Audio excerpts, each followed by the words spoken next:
महाशिवरात्रीच्या रात्री हे उपाय करा। महाशिवरात्रीच्या रात्री काही विशेष उपाय अतिशय प्रभावी मानले जातात।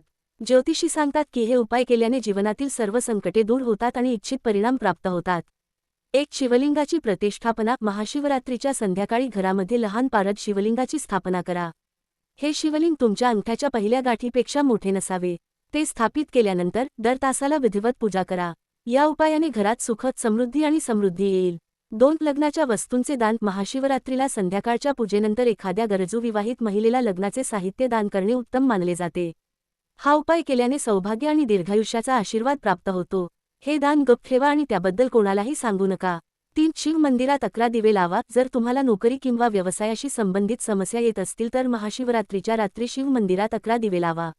यानंतर तिथे उभे राहून मनात ओम नमः शिवायचा जप करा। शिवपुराणानुसार कुबेर देवाने आपल्या पूर्वजन्मात रात्री शिवलिंगाजवळ दिवा लावला होता। या कारणास्तव कुबेर त्यांच्या पुढील जन्मात देवांचा खजिनदार बनले। 4 रात्रीचा जागर। महाशिवरात्रीच्या रात्री जागरणाला विशेष महत्त्व दिले गेले आहे। महाशिवरात्रीला रात्री जागरण करताना शिव सहस्रनामाचा पाठ करा किंवा शिवाच्या लग्नाची कथा आणि शिवपुराण वाचा। रात्री जागर करण्यापूर्वी संध्याकाळी स्नान करावे, स्वच्छ वस्त्र परिधान करावे आणि नंतर भजन व कीर्तन करावे।